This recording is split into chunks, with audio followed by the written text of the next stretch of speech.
हम आज बात करेंगे तुमसे यूनिट 2 का लास्ट लेसन, जिसका नाम है विकास। ठीक है, निश्चित है यूनिट 2 एक ब्रॉड यूनिट है और उसमें ढेर सारा, मतलब लगभग मुझे याद है, जहाँ तक याद है उसमें 20 नंबर के क्वेश्चन एग्जाम में पूछे जाते हैं। तो जेनेटिक्स की उलझनों से मैं तुम्हें आगे बढ़ाते हुए एक नए और लास्ट यूनिट 2 के लेसन की या चैप्टर की बात करता हूँ, जिसका नाम है एवोल्यूशन या विकास। तो विकास है क्या? यदि मैं आपसे बात करूँ, आर्थिक विकास भी होता है, सामाजिक विकास भी होता है।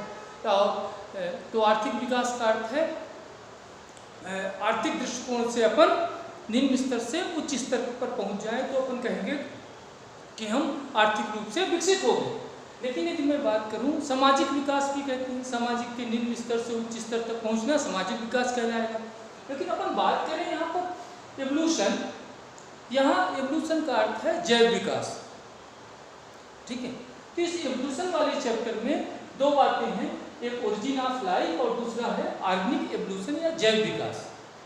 तो इस लेसन में या इस चैप्टर में दो लेसन हुए, एक ओरिजिन ऑफ लाइफ और दूसरा ऑर्गेनिक एवोल्यूशन या जैव विकास। और इस जैव विकास में आप पढ़ेंगे डार्विनवाद और लेमार्कवाद। क्लियर हुआ? तो अपन ओरिजिन ऑफ लाइफ की बात करें तो ओरिजिन ऑफ लाइफ में आप अच्छी तरह से परिचित हैं कि जीवन की उत्पत्ति कहाँ हुई। तो आप आंख मूंद कर आंसर देंगे पानी में, अर्थात समुद्री पानी में जीवन की उत्पत्ति है। तो मनुष्य कार्डेटा संघ का या इस जैविक संसार का सबसे विकसित जंतु है। तो क्या मनुष्य इसी रूप में इसका ओरिजिन हुआ था? क्लियर है? तो अपन आंसर देंगे नहीं। सबसे पहले आपने देखा होगा या सुना होगा कि सबसे पहले प्रोकैरियोटिक जीव बनी जो एक कोष की थी। फिर आपने देखा यूकैरियोटिक एक कोष की जीव बनी। फिर आपने देखा यूकैरियोटिक बहुकोष की जीव बनी। और फिर अंत में क्या बना? मनुष्य जैसा खतरनाक प्राणी। ठीक है, तो यदि मैं बात करूं सबसे पहले कि ओरिजिन ऑफ लाइफ, तो आपको मैं शॉर्ट में बताऊं कि सबसे पहले यदि मैं बात करूं कि इस ब्रह्मांड नुमा संरचना में पूरा ब्रह्मांड जो है सूर्य पर केंद्रित था। पूरा गर्म आग का गोला था। ठीक है, और उसमें घूर्णन गति हो रही थी और उस घूर्णन गति के परिणाम स्वरूप जो है 8 ग्रहों का निर्माण हुआ उनके टूटने से। तो चूंकि कभी ये सूर्य के साथ थे, सूर्य तारे के साथ थे, कुल मिला के आप जानते हो सौर परिवार कहते हैं, अर्थात सौर परिवार से जुड़े थे और वो सौर परिवार से अब अलग हो गए। जब अलग हुए तो उसी में एक ग्रह बना पृथ्वी। तो चूंकि वो सौर परिवार सूर्य से अलग हुआ उस समय गर्म आग का गोला था, इसीलिए तुम जानते हो उसका जो केंद्रीय भाग है क्रोड, वो अभी भी गर्म है। ठीक है, जिसमें फेरस और निकेल जो है लिक्विड अवस्था में पाई जाती है। तो पृथ्वी सूर्य से जब अलग हुई तो फिर क्या हुआ? वो धीरे धीरे ठंडी हुई। धीरे धीरे ठंडी हुई। यदि मैं आपसे बात करूं, यहाँ देखिए लगभग 500 करोड़ वर्ष पूर्व पृथ्वी का निर्माण हुआ। कितने करोड़ वर्ष? 500 करोड़ वर्ष पूर्व। और लगभग 350 से लेकर 400 करोड़ वर्ष पूर्व उस पृथ्वी में जीवन की उत्पत्ति हुई। अर्थात जीवन की उत्पत्ति कब हुई? पृथ्वी में 350 से 400 करोड़ वर्ष पूर्व। अर्थात लगभग 100 करोड़ वर्ष लग गए उस पृथ्वी पर जीवन के लिए अनुकूल परिस्थिति निर्मित होने में। तो अनुकूल परिस्थिति निर्मित होने में मतलब क्या हुआ कि पृथ्वी धीरे धीरे ठंडी हुई। पृथ्वी के चारों तरफ वायुमंडल का निर्माण हुआ। ठीक है, पृथ्वी में पानी का निर्माण हुआ। ऑक्सीजन और हाइड्रोजन गैस ने क्रिया करके पानी निर्मित किया और पानी के निर्माण के साथ ही पृथ्वी को धीरे धीरे ठंडा होती गई। उसका इन्वायरमेंट बना, विभिन्न गैसों का आवरण बना।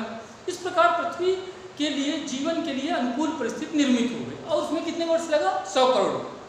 तो जीवन की उत्पत्ति कैसे हुई, इसके लिए एक बिग ब्रह्मांड की उत्पत्ति कैसे हुई, उस ब्रह्मांड की उत्पत्ति में आप बिग बैंग थ्योरी पढ़ेंगे। ठीक है, जो अपने लिए इम्पॉर्टेंट नहीं है, लेकिन वैज्ञानिक का नाम तुम्हें बताना है बिग बैंग थ्योरी किसने दी। अब उस बिग बैंग थ्योरी से अलग हटते हैं यहाँ पर और देखते हैं चैप्टर की ओरिजिन ऑफ लाइफ। वैसे ओरिजिन ऑफ लाइफ का अर्थ है जीवन की उत्पत्ति। याद रखेंगे एक वैज्ञानिक हैं जिनका नाम है ओपेरिन, उन्होंने एक पुस्तक लिखी है ओरिजिन ऑफ लाइफ। तो मैं तुम्हें बताना यह चाहता हूँ कि ओरिजिन ऑफ लाइफ या जीवन की उत्पत्ति के संबंध में सर्वमान्य सिद्धांत ओपेरिन का है, जिसने पुस्तक ही लिखी है ओरिजिन ऑफ लाइफ। और ओरिजिन ऑफ स्पीसीज पुस्तक है डार्विन की। किसकी? डार्विन की, जिसको आप पढ़ेंगे ऑर्गेनिक एवोल्यूशन में। तो अपन ने बात किया था क्या कि सबसे पहले क्या बना, सबसे पहले प्रोकैरियोटिक जीव बना, मान लो वायरस बना। फिर क्या बना? यूकैरियोटिक यूनिसेलुलर बना। मान लीजिए यूकैरियोटिक यूनिसेलुलर में आप बता देंगे यूग्लिना बना, पैरामीशियम बना। फिर यूकैरियोटिक मल्टीसेलुलर बना और फिर बना मनुष्य बना। मान लीजिए क्या मैंने बात किया, सबसे पहले प्रोकैरियोटिक बना। हमेशा प्रोकैरियोटिक कैसे है? यूनिसेलुलर। क्लियर है? तो तुम्हें एक बात बहुत क्लियर कट समझनी चाहिए, ये प्रोकैरियोटिक जो वायरस है उसका निर्माण कैसे हुआ, इसी को कहेंगे जीवन की उत्पत्ति। और फिर आपने देखा कि इस प्रोकैरियोटिक से धीरे धीरे क्या बन गया? मैन बन गया। और इसको कहेंगे अपन ऑर्गेनिक एवोल्यूशन या जैव विकास। तो इसमें दो बातें समझ में आ गई। क्या? वायरस कैसे बना, ये पहली बात हो गई। और दूसरी बात क्या हो गई? उस वायरस से धीरे धीरे मनुष्य का निर्माण कैसे हुआ, इसे कहेंगे ऑर्गेनिक एवोल्यूशन। ठीक है? तो दोनों चैप्टर अलग है। तो ओरिजिन ऑफ लाइफ के संबंध में जो थ्योरी दी गई है, पहली थ्योरी है थ्योरी ऑफ स्पेशल क्रिएशन या रिलीजियस थ्योरी। रिलीजियस मतलब धार्मिक सिद्धांत या विशिष्ट सृष्टिवाद। इस सिद्धांत को रिलीजन से जोड़ा गया है। ठीक है? रिलीजन से जोड़ने वाले जो हाइपोथेटिकल व्यक्ति हैं, जिन्होंने हाइपोथेसिस दिया है, उस रिलीजन से जोड़ने वाले व्यक्तियों में आपको मैं बता दूं, क्रिश्चियन धर्म का एक प्रमुख ग्रंथ है बाइबिल। उस बाइबिल में कहा गया है कि 6 दिनों में इस सृष्टि का निर्माण हुआ। 6 दिन में क्या क्या बात की गई है आप जाने। पहले दिन स्वर्ग और पृथ्वी बनी, दूसरे दिन आकाश बना, तीसरे दिन में चंद्रमा बना, चौथे दिन पांचवें दिन में कुल मिला के तारे बने, और छठवें दिन क्या बना? में बना मनुष्य बने कुल मिला के। तो इस प्रकार बताया गया है उस बाइबल ग्रंथ में कि संपूर्ण जो सृष्टि की रचना है ईश्वर ने किया। अर्थात इस सिद्धांत को मानने वाले क्या कहते हैं कि जो है भगवान इस सृष्टि के रचनाकार है। इस सृष्टि को किसने बनाया है? भगवान ने। और जीव को किसने बनाया? भगवान ने। अर्थात जीवन की उत्पत्ति किसने किया? भगवान ने। इसीलिए कुछ लोग आज भी कहते हैं जब किसी के घर में बच्चे का जन्म होता है तो ये कहते हैं कि ये भगवान की देन है। ऐसे ही ये माना गया है क्या? क्रिश्चियन धर्म में, ईसाई धर्म में माना गया है कि जो पहले पृथ्वी पर उत्पन्न पुरुष और महिला थे उनका नाम था आदम, पुरुष का नाम था, और महिला का नाम था इव। आदम और इव जो है पुरुष और महिला थे। ये क्रिश्चियन धर्म में बताया गया है। इसी प्रकार ये बताया गया है हिंदू धर्म में कि संपूर्ण जो सृष्टि के रचनाकार हैं वो भगवान ब्रह्मा है। और हिंदू धर्म के अनुसार ये माना गया है कि प्रथम जो मनुष्य है वो बने मनु और शत्रुपा। कौन? मनु और शत्रुपा। क्लियर? तो कुल मिला के थ्योरी वैज्ञानिकों के द्वारा तुरंत अमान्य की जाती है और आप भी इसे अमान्य करेंगे। फिर थ्योरी ऑफ स्पॉन्टेनियस जनरेशन, या इसे कहते हैं एबायोजेनेसिस थ्योरी। नाम से स्पष्ट है, इसका हिंदी में नाम है अजीवात जीवोत्पत्ति का सिद्धांत। इसका अर्थ है जीवन की उत्पत्ति निर्जीव से हुई है। थ्योरी ऑफ एबायोजेनेसिस का कहना है कि जीवन की उत्पत्ति किससे हुई है? निर्जीव से हुई है। और इसके जो समर्थक वैज्ञानिक हैं प्लेटो हैं, अरस्तु हैं, जॉन रे तथा नीधम हैं, और लास्ट में है वान हेलमुंड। तो जॉन रे तथा नीधम और वान हेल्महोल्ट्ज अजीवात जीवोत्पत्ति या जल्दी बोलें आप एबायोजेनेसिस थ्योरी के प्रबल समर्थक हैं। कौन कौन से वैज्ञानिक याद रखेंगे? वान हेल्महोल्ट्ज और जॉन नीधम। तो वान हेल्महोल्ट्ज का एक प्रयोग है जो आप सुनेंगे और हंसी भी आएगी। जॉन हेल्महोल्ट्ज ने एक प्रयोग किया, छोटा सा प्रयोग सुने कि उसने क्या किया कि अपनी पसीने से भीगी हुई कमीज को या शर्ट को, पसीने से जो पूरी तरह से भीगी थी, उसको अंधेरे में रख दिया। ठीक है, अंधेरे में रख दिया किसके साथ? गेहूं के साथ। तो उसने देखा कि 21 दिन बाद उसमें चूहे उत्पन्न हो जाते हैं। क्या उत्पन्न हो गए? चूहे। पसीने से भीगी हुई शर्ट को गेहूं के साथ रखने पर 21 दिन बाद क्या उत्पन्न हो गए? चूहे।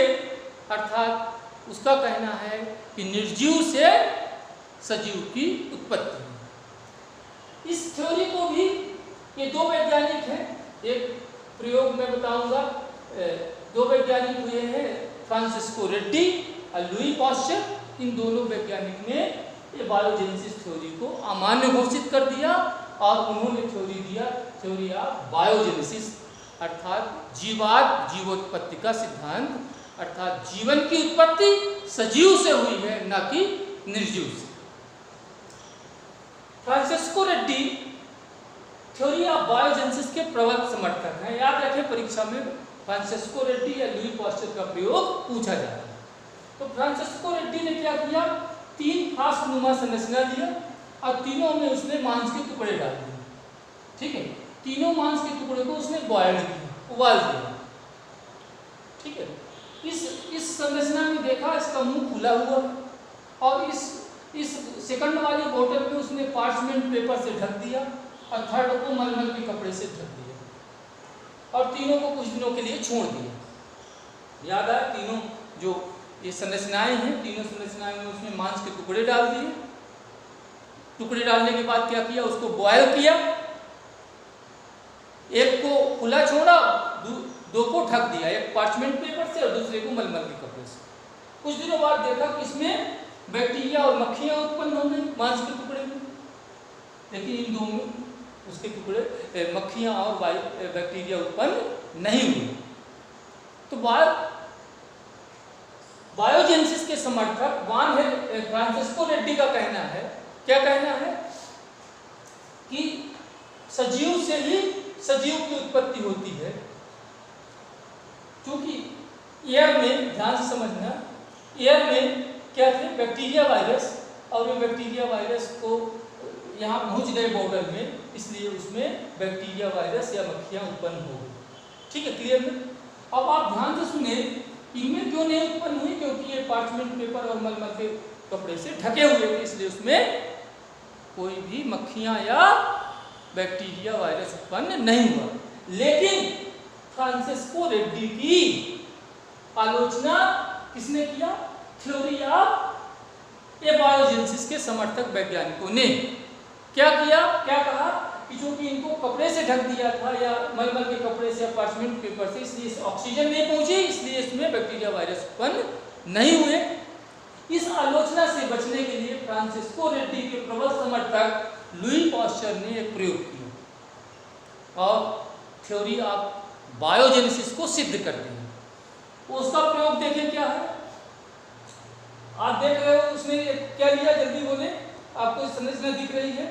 एक फ्लास्क लिया, ठीक है, उस फ्लास्क के मुंह को उसने क्या कर दिया, देखें ये क्या कर दिया, इसके जो मुंह को उसने गर्म करके इसके जो ऊपर वाली ट्यूब थी उसको क्या कर दिया, फोल्ड कर दिया।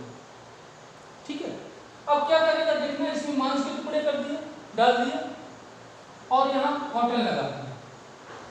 कॉटन नहीं लगाया, पहले इसको बॉइल्ड किया। बॉइल्ड करने के बाद 1-2 घंटे के बाद इसमें कॉटन लगा दिया। तो देखा लुई पाश्चर की इस जो उपकरण को कई दिनों तक रखा रहा, तब भी उस मांस के टुकड़े में बैक्टीरिया वायरस से मक्खी उत्पन्न नहीं हुई। कॉटन के द्वारा एयर तो आसानी से पहुंच जाती है, कॉटन के द्वारा क्या पहुंच गई, एयर किसकी आलोचना हुई थी? फ्रांसिस्को रेड्डी की, कि एयर नहीं पहुंच पाई थी इसलिए बैक्टीरिया वायरस उत्पन्न नहीं हुए। लेकिन एक बात बहुत क्लियर कट बता दूं तुम्हें कि इसमें एयर भी पहुंची लेकिन बैक्टीरिया वायरस या मक्खियां उत्पन्न नहीं हुई। इसके बाद लुई पास्चर ने क्या किया? इसके मुंह को तोड़ दिया। जैसे ही उसके मुंह को तोड़ा उसमें बैक्टीरिया वायरस उत्पन्न हो गए, क्योंकि कहां से आ गए वो? एयर से। इस प्रकार इन दोनों वैज्ञानिकों ने किसको सिद्ध कर दिया? थ्योरी ऑफ बायोजेनेसिस, या सजीव से सजीव की उत्पत्ति हुई। ठीक है। इन थ्योरी के बाद एक थ्योरी जो मैंने आपसे बताया, जो 4th नंबर की थ्योरी है, वह है ओपेरिन का सिद्धांत।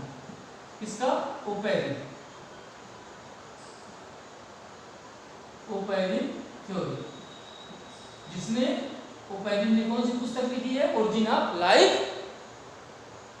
ठीक है। तो जीवन की उत्पत्ति का सर्वमान्य सिद्धांत कौन है? ओपेरिन का। ओपेरिन के सिद्धांत का एक और नाम है मॉडर्न हाइपोथेसिस, आधुनिक जीवन की उत्पत्ति का आधुनिक सिद्धांत। ठीक है। या बायोकेमिकल थ्योरी, बायोकेमिकल थ्योरी को जीव रसायनवाद कहते हैं, या मॉडर्न थ्योरी भी इसे कहते हैं। कुल मिला के ओपेरिन सिद्धांत को आप पढ़ना, कल मैं इसको समझाऊंगा, थोड़ा जटिल है। ठीक है। और निश्चित है तुम भी पढ़ो और कुछ ऐसा मैटर डालो जिससे मेरे जीन स्टिमुलेट होते हैं।